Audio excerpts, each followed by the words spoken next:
I've been dating Emily for about 6 months, and I had something special planned for our first Valentine's Day together.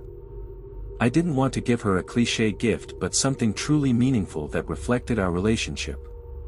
We had often talked about the holiday, and she had mentioned that she wasn't a fan of the commercial side of Valentine's Day, but she liked the idea of spending it together in a simple and genuine way, without too much pressure. 2 weeks before Valentine's Day, Emily told me about a strange situation she was having with her ex, James. Their relationship had ended badly, but he didn't seem to want to let go. James had started sending her messages, insisting on meeting up again, but Emily had always brushed him off. One day, however, while she was walking home alone, Emily realized someone was following her. She got scared but didn't want to involve the police, thinking it was just a coincidence. However, the situation was starting to make her uncomfortable, and she was beginning to feel uneasy when going out alone. She told me all this calmly, but it was clear there was a sense of unease she couldn't hide. Valentine's Day was approaching, and I had planned a surprise, a romantic dinner at a fancy restaurant by the sea. Emily had no idea what I was preparing, and the thought of seeing her happy made me even more excited. However, the day before Valentine's Day, I noticed Emily seemed more nervous than usual, as if she was expecting something, though I wasn't sure what. Valentine's Day finally arrived. The dinner was perfect. The restaurant was peaceful, with a breathtaking view of the sea, and as we ate, we were enjoying every moment. But suddenly, Emily stopped and looked at me with a strange expression. "I think someone is watching us," she said quietly, looking around. I looked around but didn't see anything unusual. "What if it's James?" she added, trying to joke, but her smile was forced. We laughed a bit, but her concern struck me. Not long after, a figure rose from a distant table and walked toward us. I couldn't see his face clearly, but his posture seemed familiar. My heart started pounding. The figure came closer, then stopped and quickly turned around, as if he had noticed we were looking at him. A few seconds later, he quickly walked away, disappearing into the crowd. Emily seemed relieved, but I still had the nagging doubt that it was James. "It's probably just a coincidence," I said, trying to reassure her, but I couldn't shake the uneasy feeling. After dinner, we decided to take a walk on the beach. The sky was clear, the moon was shining, and there was a light breeze that made the atmosphere perfect. But as we walked along the shore, Emily suddenly stopped.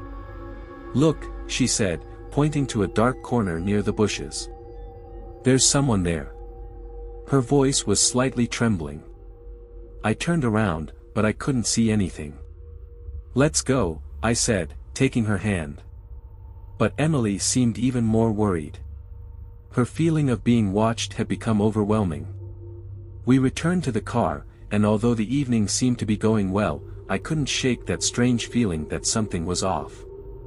When we got home, we relaxed on the couch, but just as we were trying to unwind, we heard a noise coming from the backyard. It wasn't loud, but it was distinct enough to grab our attention. Emily looked at me, and her face was visibly worried. "What was that?" she whispered. I told her it was probably just an animal, but she didn't seem convinced. "I'll go check," I said, trying to reassure her. As I stepped into the yard, I immediately noticed something wasn't right. The garden door was slightly open, and there was a box of chocolates on the doorstep. I approached it and saw a note that read, "Hope you like it. James." My heart stopped for a moment. There was no doubt, it was him. Without thinking, I ran inside to grab my phone and immediately called the police. Emily hadn't seen the note yet, but when I showed it to her, her face turned pale. "We need to do something," I said firmly. "We can't ignore this." In the meantime, I moved closer to the bushes and saw a figure moving in the shadows. I had no doubt it was James. He was trying to hide, but I had already spotted him. "What are you doing here?" I shouted, trying to stay calm, but inside I was furious and worried. James didn't respond, but he tried to quickly move away. I blocked his path. "I won't let you hurt her," I said, holding him in place. Emily was already outside calling the police, and within minutes, they arrived. When the police arrived, James tried to escape but was stopped. He was arrested for stalking, and Emily obtained a protection order against him. As they took him away, Emily came over to me, relieved, and hugged me. What should have been a romantic evening had turned into a nightmare, but now we felt stronger together. Valentine's Day hadn't been what we imagined, but it had allowed us to face a common fear, strengthening our bond. The evening ended differently than we had hoped, but at least we knew we were safe.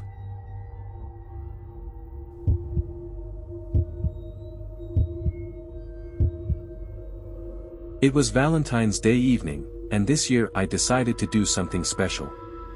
I had never been a big fan of the holiday, but I felt that, with Ethan by my side, it would be different. In the past, I had always seen Valentine's Day as an overrated day, full of clichés and forced gestures, but this year something told me we would have a unique experience. We didn't want anything too fancy, no over-the-top restaurants and crowds, but a quiet, intimate place where we could enjoy each other's company without too many distractions. We had chosen a small restaurant hidden in a side street, far from the bustling main roads. The place had a warm, welcoming atmosphere, with soft lighting that made everything feel more intimate, almost as if it was created specifically for two people who wanted to share a special moment. When I arrived at the restaurant, I felt excited. Ethan wasn't there yet, but I was happy to be there, already looking forward to the evening we had planned. When Ethan arrived, his smile made me forget all my worries. The evening seemed to be going perfectly. We sat at our table, a quiet corner by the window, where we could see the soft glow of the streetlights outside. The dinner was simple but delicious, dishes we had chosen for their simplicity, but that felt like comfort food. The evening was going exactly as we had hoped, relaxing, pleasant, without stress or pressure. We talked about everything and nothing, laughing and enjoying the tranquility that only an evening without distractions could offer. However, I couldn't shake the feeling that something was off. At a table near ours, there was a couple who I couldn't stop watching. They seemed normal, but there was something strange about them. I couldn't put my finger on it, but every so often their eyes would meet mine, and it made me uneasy. At first, I thought it was just my imagination, but then I realized I wasn't mistaken. As the time passed, I tried to ignore them, but the feeling of being watched wouldn't go away. At one point, Ethan noticed that the couple was staring at us quite insistently. He asked me if I had noticed something odd, and I replied that yes, I felt a bit uncomfortable, but I didn't think it was anything serious. Shortly after, the woman got up from her seat and came over to our table. Ethan noticed her determined steps and the smile on her face. He looked at me with a questioning expression but didn't say anything. The woman stopped in front of us, and with a smile that seemed a bit too forced, she introduced herself as Mrs. Harris. She said she had been watching us while we were eating and thought we were a wonderful couple. I didn't understand what she was trying to get out of this conversation, but her insistence on talking to us felt strange. Her eyes were sparkling with enthusiasm, as if she were trying to understand something about us that she couldn't quite put into words. Mrs. Harris continued speaking, saying that she and her husband were professional photographers and that they had a studio not far from here. At that point, I started to understand where she was going with this. She invited us to take some photos together, thinking that our looks and energy would be perfect for their portfolio. The proposal was unusual and seemed out of place for an evening like this. Ethan, always politely declined, saying we were not interested in that sort of thing. But Mrs. Harris wasn't about to give up easily. She insisted again, explaining that their studio was only a few minutes away and that it would be easy for us to reach it by car. She seemed to be trying to convince us with a certain urgency, as if she couldn't miss the opportunity to take pictures with us. I felt more and more uncomfortable. I couldn't understand what they really wanted, but I didn't like the pressure in her words. Ethan, who had noticed my discomfort, kindly refused again, saying that we had other plans for the evening and didn't want to go anywhere else that night. The woman, unfortunately, didn't seem happy with our answer, but she walked away with a smile that seemed more forced than before. She returned to her table, where her husband remained silent throughout the whole interaction. There was something strange about the situation, something I couldn't identify. She didn't seem threatening, but the way she approached us left me with a feeling I couldn't shake. The evening continued, but the unease didn't leave me. Ethan tried to reassure me, but even he didn't seem entirely at ease. We decided to leave the restaurant, but as we made our way to the car, I noticed that the couple was watching us again, as if they were following us. Ethan, who had already noticed the same thing, didn't say anything, but his attitude changed. The couple's car was parked behind ours, and it seemed like they were waiting for us. A strange sense of fear began to rise inside me. As we drove, I noticed that the car behind us was following us. It wasn't a coincidence, it stayed at a close distance, never letting up. What do they want? I thought to myself, but I didn't have the courage to ask out loud. Ethan noticed my concern and decided to take a detour, hoping to shake off whoever was following us. But the car behind kept following us.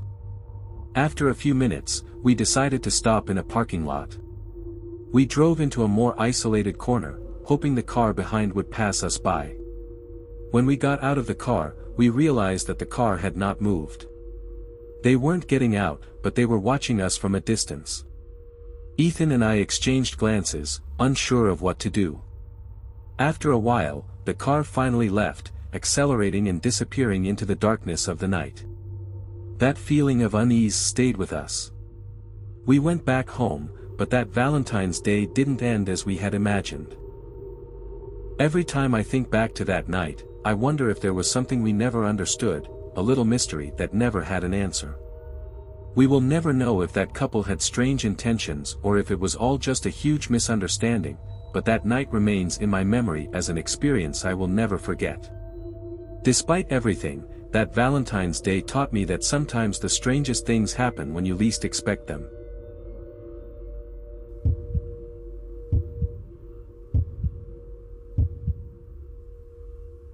The city that night seemed different.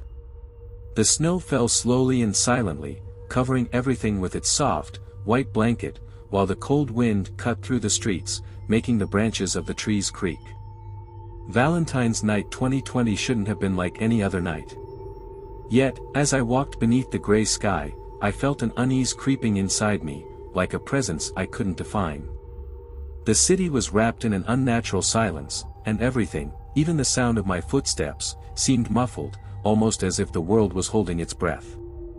I had decided to meet Claire that evening. I had met her on Tinder, and our conversations had been pleasant, almost effortless. Her photos had caught my attention immediately: brown hair, dark eyes, and a smile that seemed to hide a mystery. She had given me the impression of being a lively, confident girl, and the fact that we decided to meet that evening seemed like a good opportunity to shake off the loneliness that had been weighing on me. I had no great expectations, but a little company on a night like this seemed like the right thing to do.